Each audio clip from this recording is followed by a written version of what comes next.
তখন তার বৈদিক নির্দেশ বা বেদের বিধিনিষেধ পালন করা আবশ্যকতা হয় না। কেউ যখন কামনা বাসনা চরিতার্থ করার জন্য বৈদিক আচার অনুষ্ঠান করার অতিক্রম করে পূর্বক সম্পূর্ণরূপে ভগবানের চিন্ময় ভাবনায় মগ্ন হন, তিনি প্রেমময় সেবায় চিন্ময়, তখন সে থেকে বলা হয় বুদ্ধিযোগ বা সমাধি ভাব। যে ব্যক্তি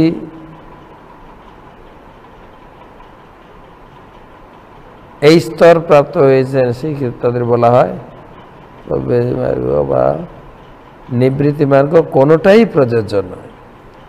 যারা ভাগবত ধর্ম রয়েছেন তাদের প্রবৃত্তি নিবৃত্তি কেবল ভগবানের সুখের জন্য কর্ম।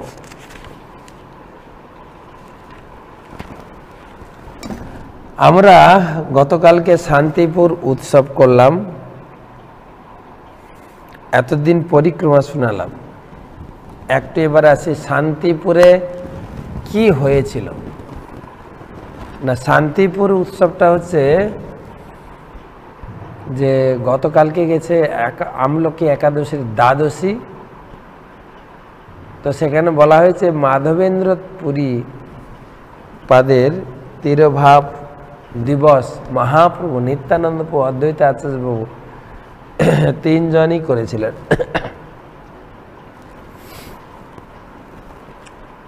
তো এখন অদ্বৈত আচার্য প্রভুর নিত্যধাম শান্তিপুর, যেটা ছিল গঙ্গার একদম কিনারে,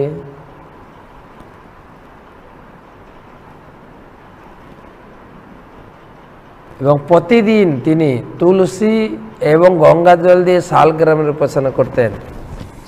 এবং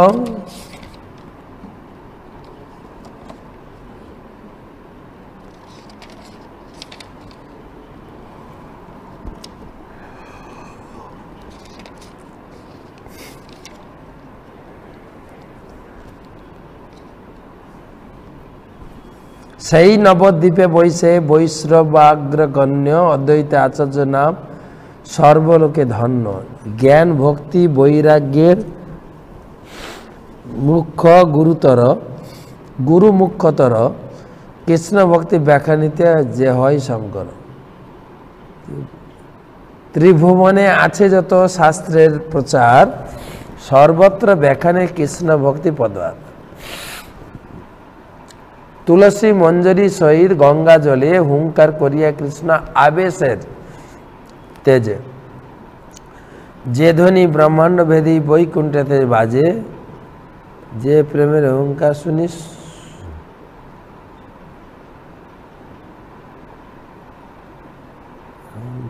হুঙ্কার শুনাইয়া কৃষ্ণ রসে।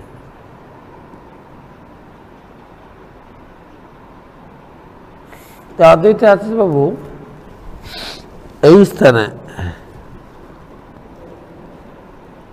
গঙ্গা জল আর তুলসী পাতা দিয়ে মহাপ্রভুকে শালগ্রাম উপাসনা করতেন।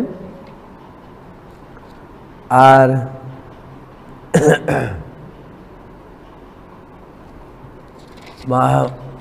অদ্বৈত আচার্য বাবু বলতেন, হে কৃষ্ণ তোমাকে আসতেই হবে। এই জগতে ধর্মের নামে বা ধর্মের ছেড়ে লোকে অধর্মের পথে এতটাই ব্যস্ত হয়ে গেছেন, তুমি ছাড়া কেউ উদ্ধার করতে পারবে না, কৃষ্ণ তোমাকে আসতেই হবে। তো তাই মহাপ্রভু আসলেন নদিয়া নবদ্বীপে, অদ্বৈত আচার্য থাকতেন শান্তিপুরে। তো শান্তিপুর থেকে অদ্বৈত আচার্য এসছিলেন নিমাইকে দর্শন করতে। দূরে একটা জঙ্গলে বা ঝোপের আড়ালে তিনি থাকলেন। সব ভক্তরা গিয়ে নিমাইয়ের সঙ্গে দেখা করলো, কিন্তু অদ্বৈত আচার্যের ব্রত ছিল, প্রভু যদি আমাকে নিজে ডাকেন তবে আমি দর্শন করতে যাব। প্রভুর প্রতি পরীক্ষা যে আমার প্রভু উনি কিনা। তো তখন মহাপ্রভু তাকে ডাকলেন, এই যে ঠাকুর মশাই লুকিয়ে আছে তাকে নিয়ে আসো। সেইভাবে মহাপ্রভুর সঙ্গে মিলিত হইলেন এবং মহাপ্রভুর পরম ভক্তে পরিণত হলেন। অদ্বৈত আচার্য অনেক লীলা আছে। তারপরে অদ্বৈত আচার্য ওখানে গীতা ব্যাখ্যা করতেন। নিমাই তখন ছোট বিশ্বরূপ পড়তে গেতেন অদ্বৈত আচার্যর কাছে, আর নিমাইকে পাঠাতেন বড় ভাই বিশ্বরূপকে বাড়িতে ডেকে আনার জন্য, যে লাঞ্চের সময় হয়ে গেছে। তো দুজনের, বিশ্বরূপ আর বিশ্বম্ভর নিমাই, দুজনের শরীরের তেজে অদ্বৈত আচার্যের টোল সব হতবাক হয়ে গেছে, হতবাক। যাই হোক, অনেক লীলা মহাপ্রভু বাড়িতে। তারপরে মহাপ্রভু সন্ন্যাস গ্রহণ করে পুরী যাবেন বললেন।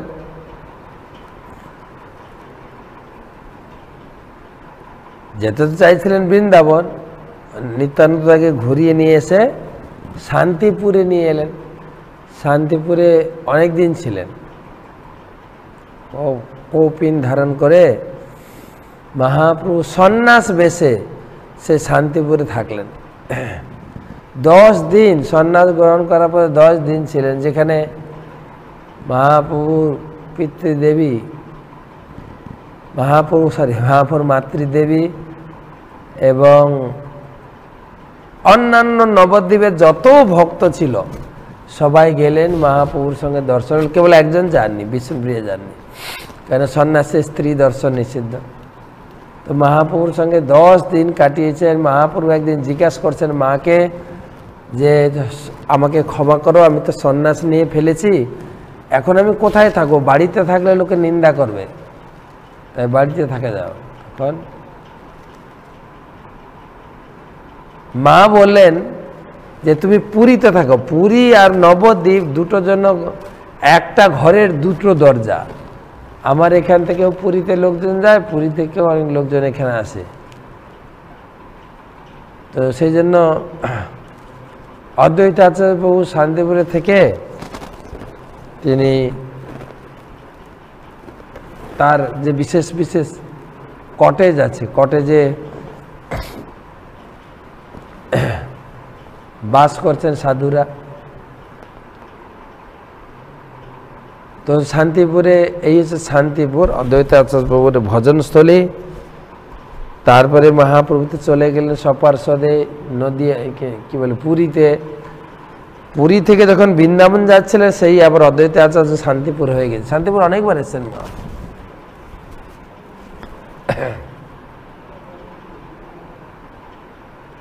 সবাই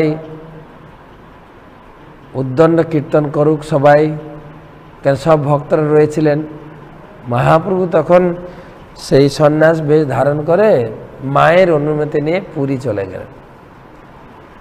আর পুরী যেতে যেতে প্রথমে পৌঁছালেন রেমুনাতে। আর রেমুনা থেকে ভগবানের বিগ্রহ এবং ভগবানের ভোগ রাখার কথা শুনে মাধবেন্দ্রপুরে ওখানে থেকে সেই মাধবেন্দ্রপুরীর তিরোভাব মহোৎসব।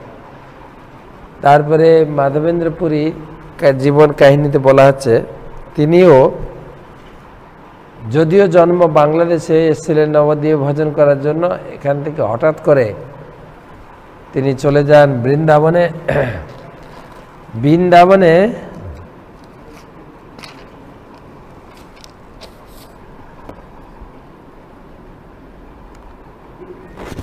যাওয়ার পথে রেমুনাতে পৌঁছেছেন।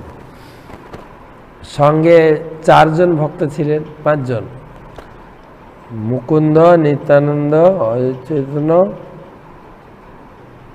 দেবগৌরাঙ্গ, প্রসন্নিমা।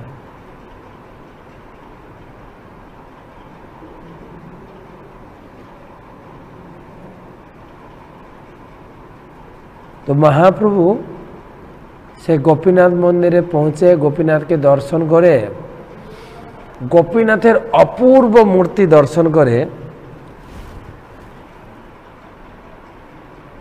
মহাপ্রভু অভিভূত হয়েছেন এবং সব ভক্তকে ডেকে তিনি মাধবেন্দ্রপুরীর কাহিনী শোনাচ্ছেন। মহাপ্রভুর সঙ্গে যারা ছিলেন নিত্যানন্দ, মুকুন্দ, জগদানন্দ,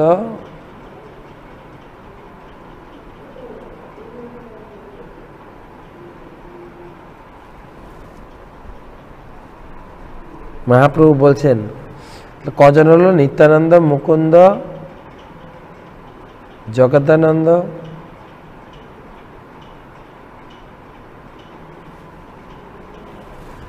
ব্রহ্মানন্দ।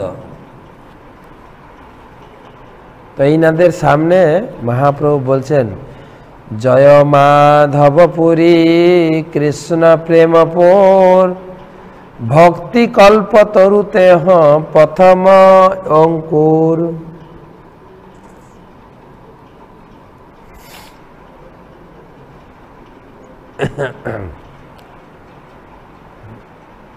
মহাপ্রভু বলছেন, প্রভু কহে নিত্যানন্দ করহ বিচার পুরী সম ভাগ্যবান জগতে নাহি আর।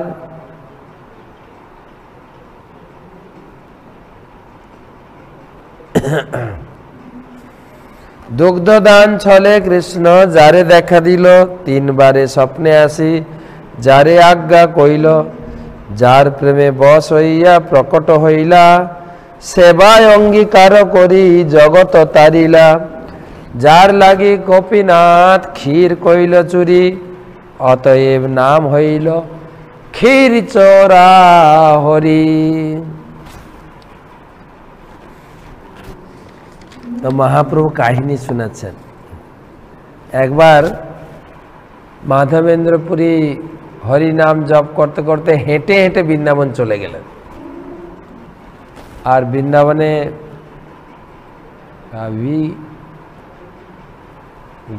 গাভীর যে বর্জ্য পদার্থ, পায়খানা পদার্থ, তার যে সুগন্ধ,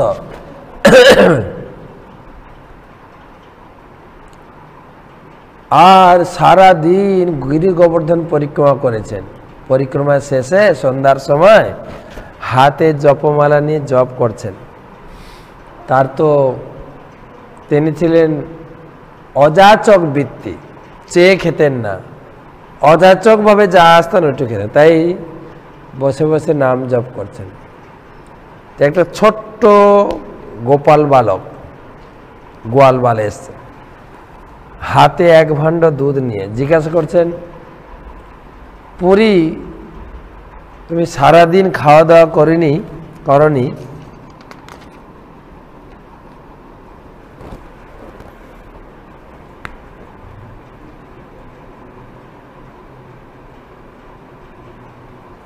সে বালকটি বলছেন, পুরী তুমি এই দুগ্ধ পান করো, তুমি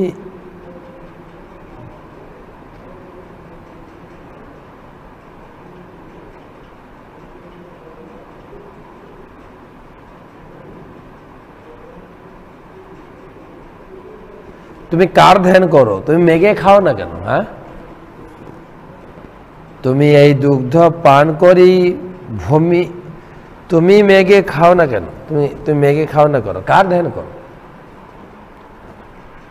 তো এখানে সবাই মেঘে খায়, না হলে কেউ দুগ্ধ আহার, কেউ মাধু করে খায়, আর তুমি না খেয়ে আছো কেন? তখন মাধবেন্দ্র পুরী বললেন, আমি যে খাইনি আপনি কেমন করে যান? বলে, এই রাস্তা দিয়ে দুধ আনতে গেছিল গোপীরা যমুনাতে, তারা দেখে গেছে তুমি বসে বসে হরিনাম করে, তারা আমাকে দুধ দিয়ে পাঠিয়েছে। আসলে তিনি কৃষ্ণ। বালকের অপূর্ব মূর্তি দর্শন করে ছোট্ট বালু গোপাল খুব কষ্ট করে ঝুড়িটা নিয়ে এসে তিনি দেখাচ্ছেন। এটাই পা রাখার জন্য ব্যবস্থা করা হচ্ছে। তো মহাপ্রভু শোনাচ্ছেন মাধবেন্দ্রপুরীর কথা, যে পুরীর মতো ভাগ্যবান, মাধবেন্দ্রপুরীর মতো ভাগ্যবান জগতে কেউ নেই। তো জিজ্ঞাসা করছেন, প্রভু তুমি থাকো কোথায়? কোথায় বাড়ি? তুমি কে? বলে, আমার বাড়ি এইখানে একটা গ্রামে, হ্যাঁ, মহিলারা আমাকে দিয়ে দুধ পাঠিয়ে দিয়েছেন, এই দুগ্ধ তুমি লইয়া করো পান। কেন মাগে নাই খাও? কার করো ধ্যান? কার ধ্যান করছো? হ্যাঁ, খাওয়া দাওয়া করছো না?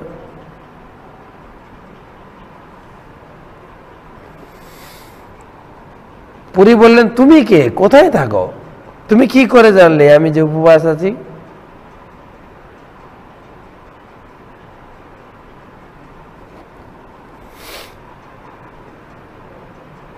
তখন মাধবেন্দ্র পুরী হাঁ করে তাকিয়ে আছে। বালকটা দেখতে কত সুন্দর, কত মিষ্টি বুলি, কত তার জীবনের সুন্দর গঠন।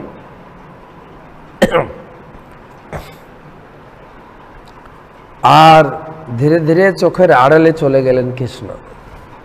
তো তখন মাধবেন্দ্র পুরী গোপালকে ভোগ লিখে দুধ পান করেন, আর ওখানে দুধ পান করে অবস্থান করেছিলেন যে পরে এসে সেই দুধের ভাণ্ডটা ফেরত নিয়ে যাবে। সারা রাত বসে জব করছেন, সে বালক না আইলো, আসছে না। আর এদিকে ঘুম হচ্ছে না, সারা রাত জব করছেন। তখন গোপালের ইচ্ছায় মাধবেন্দ্র পুরীর তন্দ্রা এসে গেল। আর তখন তন্দ্রাতে স্বপ্ন দিচ্ছেন, গোপাল মাগি কেন নাই খাও।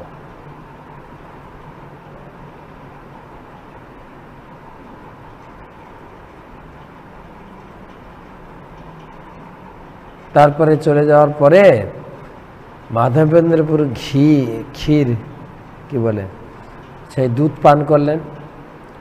দুধ পান করে সারা রাত বসে হরিনাম করছে। শেষ রাত্রে একটু ঝিমুনি এসছে, আর সেই শূন্যের ভিতরে দেখছেন সারা বিশ্ব ব্রহ্মাণ্ড দর্শন করছে।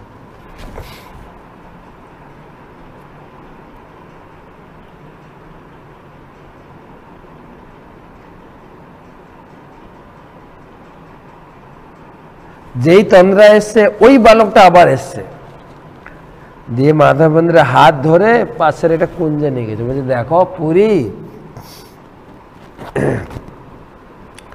আমি এখানে অনেক দিন ধরে পড়ে আছি, ম্লেচ্ছ ভয়ে আমার সেবকরা আজকে ফেলে দিয়ে পালিয়ে গেছে।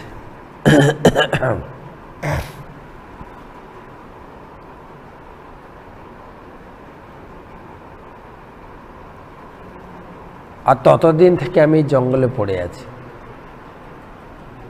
বহুদিন তোমার পথ করি নিরীক্ষণ, কবে আসি মাধব আমা করিবে সেবন।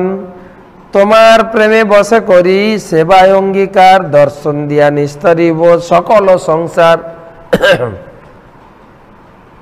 তখন থেকে আমি এই জঙ্গলে পড়ে আছি, আর এখানে শীত, ঝঞ্ঝা, ঝড়, এইগুলোর দ্বারা আমি দগ্ধীভূত হচ্ছি। বহুদিন তোমার পথ করিনি, তো ততদিন থেকে অপেক্ষা করছো তুমি কবে এসে আমাকে উদ্ধার করো, তোমার হাতেই আমি সেবা গ্রহণ করো। কত বড় ব্যক্তি।